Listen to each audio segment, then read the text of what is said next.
Madame, Monsieur. Pour ma part, je me suis toujours posé la question, si ces crimes d'État ne sont pas programmés ou volontaires, au regard de l'inertie de nos politiques, qui sont non réactifs à ces abus. Les juges ont-ils reçu le mot d'ordre pour pousser les familles dans le désarroi et jusqu'à l'extrême souffrance, au regard que le meurtre parfait est de pousser la personne humaine au suicide? En fait, ces voyous d'État, qui ne respectent pas les lois, s'associent-ils à cette institution aide sociale à l'enfance, pour briser les familles? Personne ne me fera croire qu'ils ne sont pas conscients de ceci, alors que je constate que rien a évolué avec le temps.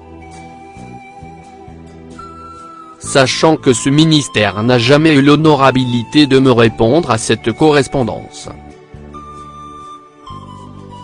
Monsieur Thériault Bruno. Le 11 décembre 2009. Ministère de la Justice.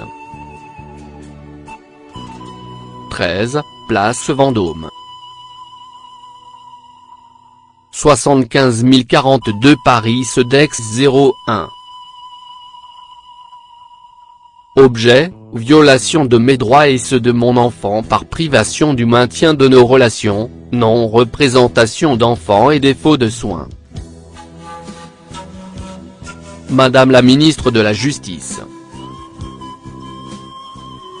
Sachant que les dépôts de plainte sont subordonnés au procureur de la République du département de la personne accusée et soumise à leur bon vouloir, j'aimerais que vous preniez connaissance des faits suivants. Je viens par la présente vous communiquer mes dernières démarches pour argumenter ma requête en vue de ne plus être privé du maintien de mes relations avec mon enfant. Selon la Convention internationale des droits de l'enfant, article 9.3, mon enfant a le droit d'avoir un maintien de ses relations personnelles avec ses deux parents, ce qui n'est pas le cas en espèces. En France, il existe une loi pour la non-représentation d'enfants contre un tiers. Article 227.5 du Code pénal, le fait de refuser indûment de représenter un enfant mineur à la personne qui a le droit de le réclamer est puni d'1 an d'emprisonnement et de 15 000 € d'amende. Dans cette loi, il ne précise pas le lieu, donc même des points rencontres pour un parent qui a le droit de voir son enfant dans le cadre de visites médiatisées devraient être pris en considération. Cela fait 1 an que je suis privé de mon enfant.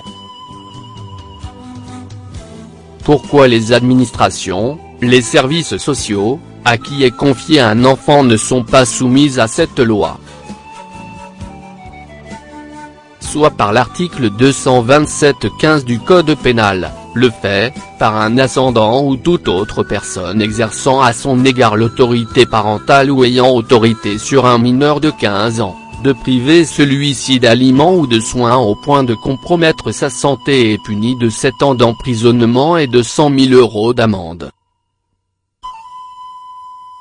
La protection de l'enfance et de la jeunesse du 94 s'est vu attribuer l'autorité parentale concernant les soins à apporter à mon enfant suite à une ordonnance du DGP du TIG de Créteil en date du 12 décembre 2008.